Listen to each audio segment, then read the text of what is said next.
Selamat datang di channel GSA20. Apa kabar kalian? Semoga kalian baik-baik saja. Sebelum menonton video GSA20, jangan lupa di subscribe, like, share, dan komen. Ora komen, ora keren. Ayo cari tempat yang nyaman, jangan memikirkan mantan karena kita harus memikirkan masa depan. Gak usah banyak curhat, langsung saja disikat. My name is Joe. My name is Joe. My name is Joe. My name is Joe. Name is Joe. My name is Joe. Name is Joe. My name is Joe. My name is Joe. My name is Joe. My name.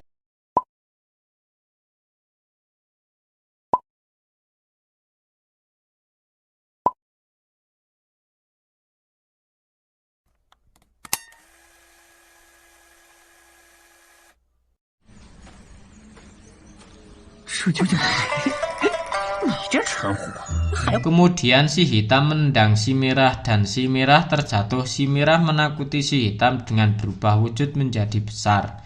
Ketika si hitam dan si merah ribut, Lindong mendengar suara minta tolong. Kemudian Lindong si hitam dan si merah pergi mencarinya. 去看看。 Kemudian diperlihatkan anak kecil yang bernama Yinjin yang ingin diserang monster buaya hitam. Yinjin ketakutan dan berkata, "Jangan mendekat, aku sangat kuat." Di saat monster buaya hitam ingin menyerangnya, Lindong datang langsung menyerangnya. "Sudah ku bilang jangan mendekat," kata Yinjin. 跟你说过的，别过来。 Di saat Yinjin yang masih kecil berkata, tiba-tiba Lindong berbicara dari belakang, "Apakah adik kecil tidak apa-apa?" Kemudian Yinjin menoleh ke belakang. Yinjin mukanya kena perut Lindong. Kemudian Yinjin berkata, Kakak yang menyelamatkan aku. Kenapa kamu sendirian di hutan?" Di saat mereka berbicara, tiba-tiba Lindong mendengar suara. Kemudian suara itu terdengar semakin dekat. Lindong mengeluarkan teknik tombak kilin surgawi dan ternyata yang muncul ayahnya Yinjin.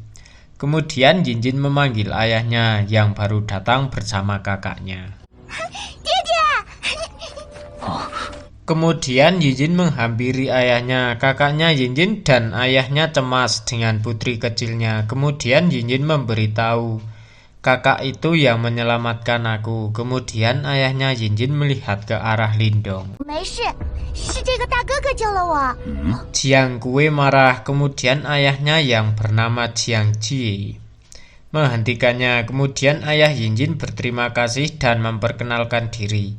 Ayah Yinjin dari ketua dojo bela diri Lang dari Daying dan memperkenalkan kedua putrinya. 馆的馆主，她们是我的女儿江。 Dan saudara-saudaraku dari bojo bela diri Elangku. Kemudian Lindong memperkenalkan diri. "Aku Lindong, salam semuanya. Aku sopo yo?" Nih, sepertinya kamu bukan dari sini. Betul, aku terjebak di sini mencari jalan keluar, tetapi gak ketemu. Aku tidak tahu apa Tuan Dojo berkenan membawaku keluar dari sini. Di saat ayah Yinjin ingin berkata, "Jiang Kue, situasi kita saat ini tidak baik. Jika membawa orang asing, maka akan membahayakan kita." 弟弟，我们现在的状况并不好。 Kemudian Yinjin memohon pada kakaknya dan ayah Yinjin menyetujui untuk membantu Lindong. Tetapi saat perjalanan mencari Yinjin, ayah Yinjin dan kakaknya juga murid dari ayah Yinjin membuat kekacauan di hutan. Dan ayah Yinjin dengan senang hati membantu Lindong keluar dari hutan berkabut ini. 兄弟走出迷雾森林只是小事一桩。 Ayah Yinjin berkata, "Aku bisa mengajak kamu keluar dari hutan ini. Takutnya nanti bisa membahayakan Lindong." "Tenang saja, aku masih bisa menjaga diri," kata Lindong. Kemudian ayah Yinjin mengajak Lindong pergi bersama. Kalau tidak ada halangan, besok pagi pasti sudah bisa keluar dari kabut ini. 兄弟这么说，那便随我们一起上路。 Kemudian Lindong berterima kasih sudah mengizinkan ikut bersama. Yinjin yang senang langsung mengajak Lindong naik kereta. Kakak Yinjin yang khawatir akan keselamatannya. Kakak Yinjin berbicara pada ayahnya. 弟弟，你为何让那小子跟着？ Ayah Yinjin yang mengetahui kalau Lindong orang yang tak sederhana dan ayah Yinjin meyakinkan pada kakak Yinjin. Kemudian mereka berangkat pergi. Yinjin yang bertanya pada Lindong, kakak berasal dari mana? Pakaiannya kok robek-robek? Kemudian kakak menyuruh Yinjin diam dan tiba-tiba si merah kecil keluar. Yinjin yang penasaran kemudian mendekat dan bertanya. Lindong menjawab, ini temanku. Kemudian Yinjin yang menyukainya. Yinjin ingin memegangnya. Kemudian Yinjin bermain dengan si merah kecil. Kakak Yinjin sepertinya tak suka kalau mereka akrab. Seperti aku yang tak suka kalau kamu dekat-dekat dengan mantanku. Hihihihi. Ayah Yinjin bertanya pada Lindong, sebenarnya kemana tujuan adik Lindong? Kemudian Lindong menjawab, sebenarnya aku ingin pergi ke provinsi Dahuang, tetapi malah tersesat ke hutan kabut ini. Adik Lindong ingin melihat monumen kuno. Lindong tidak tahu. Kemudian ayah Yinjin memberitahu, biasanya orang yang pergi ke sana untuk mencari harta karun dan meningkatkan kultivasinya. Lindong yang ingin mengetahui lebih dalam. Lindong bertanya, sebenarnya seperti apa monumen kuno itu? Ayah Yinjin juga tidak bisa menjelaskan karena ayah Yinjin juga tidak mengetahuinya. Kemudian ayah Yinjin memberitahu katanya ada reruntuhan sekte kuno dan ada metode rahasia bela diri dan harta karun. Kemudian Lindong mempertanyakan, apa tidak ada klan yang kuat untuk mengklaim dan menjadi milik mereka? Ayah Yinjin memberitahu meskipun ada praktisi di ranah nirwana saja masih sulit untuk memecahkan segel itu, tetapi segel itu akan melemah setiap 3 tahun sekali. Jadi orang berburu harta karun saat segel itu melemah. Dan ini sudah hampir waktunya segel itu melemah, kata ayah Yinjin. Lindong yang kebingungan kemudian diberitahu sama si hitam kalau di makam kuno leluhur pasti ada simbol leluhur. Lalu Lindong berterima kasih pada ayah Yinjin yang sudah memberi informasi, dan Lindong juga ingin melihat ke monumen kuno Dahuang. Ayah Yinjin memberitahu pada Lindong kalau monumen kuno akan dicari praktisi kuat dari berbagai sekte untuk bersaing merebutkan harta karun di monumen kuno. Jika ingin ikut dengan berpakaian seperti itu tidak cocok. Kemudian Yinjin mengatakan pada ayahnya untuk memberikan pakaian satu setel. Kakak Yinjin tidak setuju. Kemudian ayah Yinjin setuju dengan kata-kata Yinjin. Jangan sungkan, kamu telah menyelamatkan Yinjin. Memberi pakaian saja tidak cukup. Di saat ayah Yinjin berbicara, tiba-tiba Lindong mendengarkan sesuatu yang tidak beres. Yang ternyata kereta yang ditunggangi Lindong dikejar oleh monster. Dan malam pun tiba. Mereka mendirikan tenda dan bermalam di hutan. Mereka mulai membuat api unggun. Kemudian ayah Yinjin memberi pakaiannya pada Lindong. Ketika Lindong keluar dengan penampilan yang berbeda, mereka semua pada kagum dengan penampilan Lindong.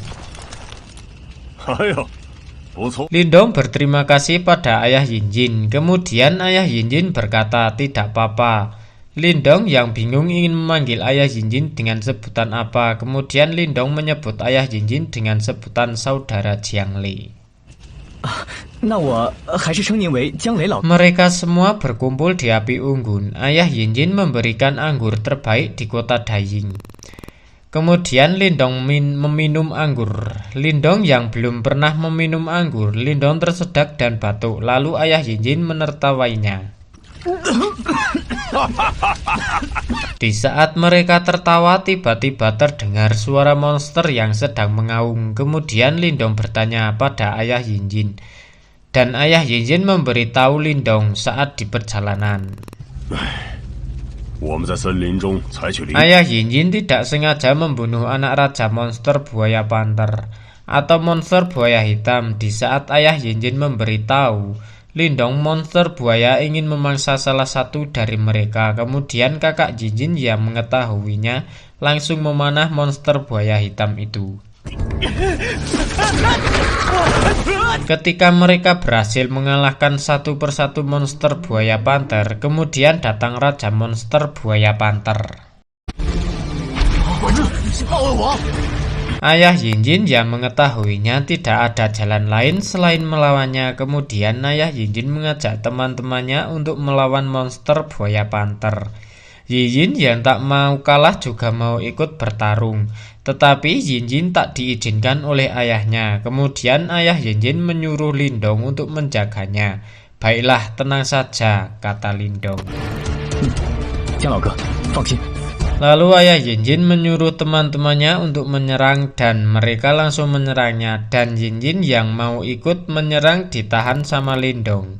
Kemudian kakak Yinjin berkata pada Lindong, "Kamu harus menepati janjimu." Kemudian Yinjin berkata pada Lindong, "Ayah dan kakak akan baik-baik saja. Tenang saja, mereka tak akan kenapa-napa," kata Lindong. Mereka mulai bertarung satu lawan satu. Teman-temannya Ayah Yinjin mulai terluka satu persatu. Dan sang Raja Monster Buaya Panter mengeluarkan aumannya yang sangat kuat. Kemudian Ayah Yinjin menyerang Raja Buaya Panter dan saling mengeluarkan kekuatan. Ayah Yinjin yang berusaha untuk melindungi semua orang. Ayah Yinjin kemudian menusuk monster buaya panter itu di perutnya dan buaya panter itu terbaring.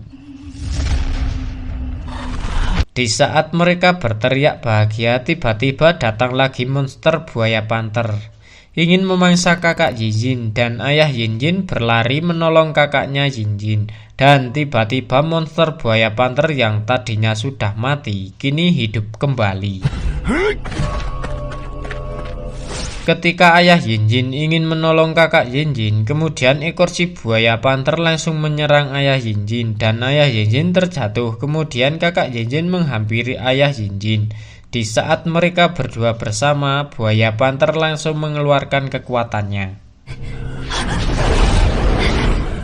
Di saat mereka berdua ingin dihabisi oleh monster buaya panter dengan kekuatannya, kemudian Lindong datang membantunya dan kakak Yinjin berkata pada Lindong, dua hewan itu berada di ranah penciptaan bentuk.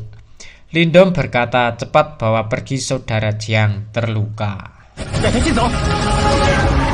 Ayah Yinjin berterima kasih pada Lindong. Kemudian Lindong membuat monster buaya panter itu terlempar jauh dan monster buaya panter itu menyerang dari belakang. Kemudian Lindong mengeluarkan jurusnya dan langsung menghantam monster buaya panter itu. Dan buaya panter itu terpental mundur. Kakak Yinjin kagum dengan Lindong. Hanya dengan tinjunya dia memukul mundur monster buaya panter. Dan monster buaya panter menyerang Lindong. Kemudian Lindong menahannya dengan satu tangan.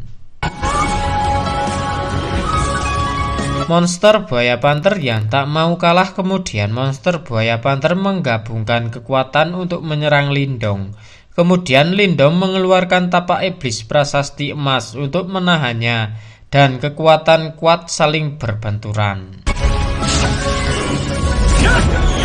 Dan monster buaya panter hanya terpental mundur. Kemudian Lindong mengeluarkan teknik tombak sisik surgawi atau tombak sisik ikan. Dan Lindong langsung meluncurkan kekuatan ke arah monster buaya panter. Dan terjadi ledakan yang sangat kuat. Lindong berhasil mengalahkannya. Ayah Yinjin kagum dengan kekuatan Lindong. Kemudian Ayah Yinjin berterima kasih pada Lindong. Dan kakak Yinjin yang tadinya tidak suka sama Lindong, kakak Yinjin mengucapkan terima kasih pada Lindong. Yinjin yang melihatnya memuji Lindong.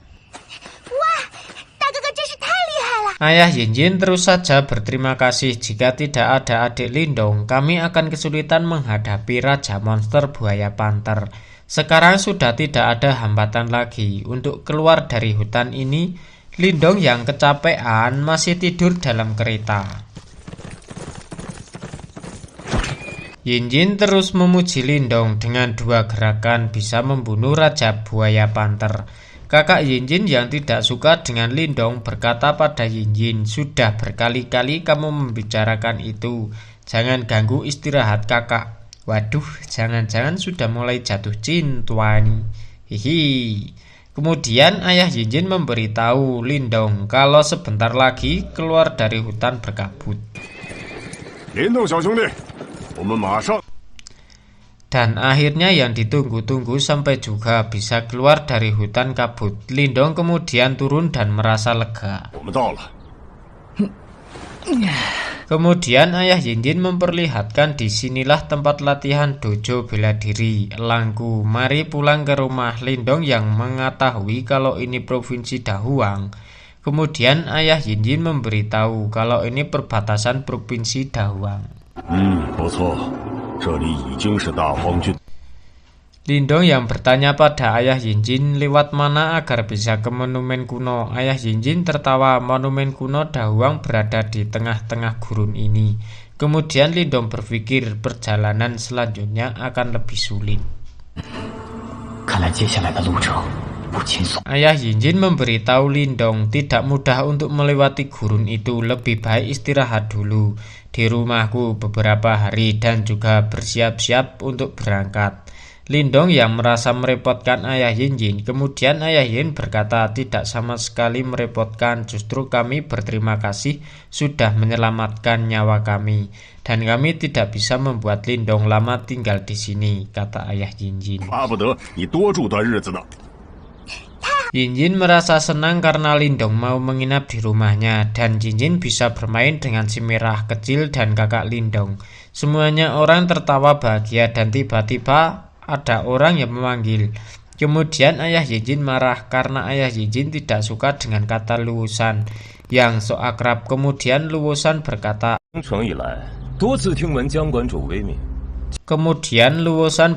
menjelek-jelekan ketua dojo bela diri Elang. Lalu kakak Yinjin marah, itu hanya provokasi saja.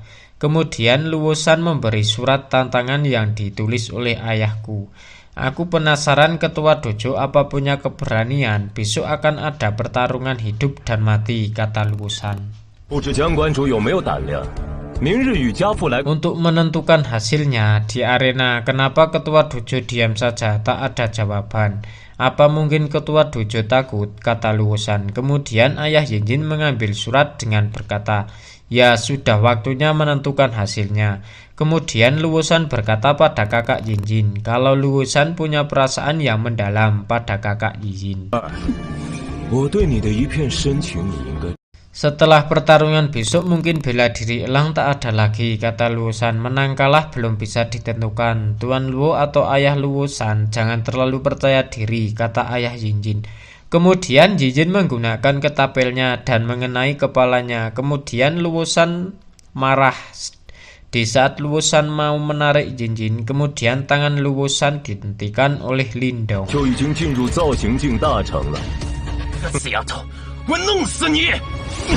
Luosan berkata pada Lindong, cepat lepaskan tanganku, kalau tidak aku akan membunuhmu. Kemudian Lindong menyuruh kakaknya Yinjin untuk menutupi matanya.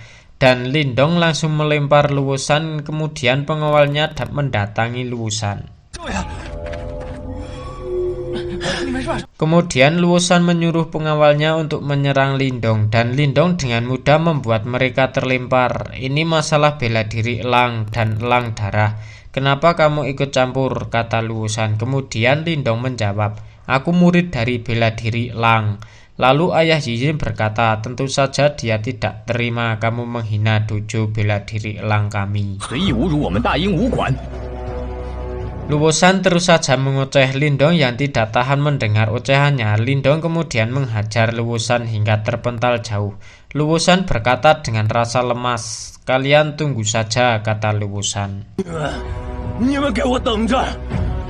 Kalian tunggu saja, ayahku pasti akan memusnahkan dojo bela diri Elang kalian. Kemudian luosan pergi. Ayah Yinjin berkata pada Lindong, begitu masuk kota langsung diperlihatkan hal yang mengerikan, membuat adik Lindong dalam masalah. Lalu ayah Yinjin merasa malu dan meminta maaf.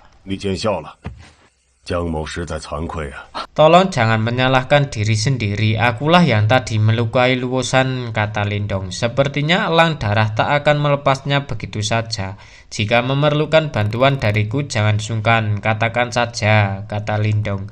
Kebaikannya sudah aku terima dengan baik, tetapi masalah besok itu urusan dojo bela diri kami dengan dojo bela diri elang darah, dan juga tidak bisa menunda kepergian kamu untuk ke monumen kuno, kata ayah Yinjin.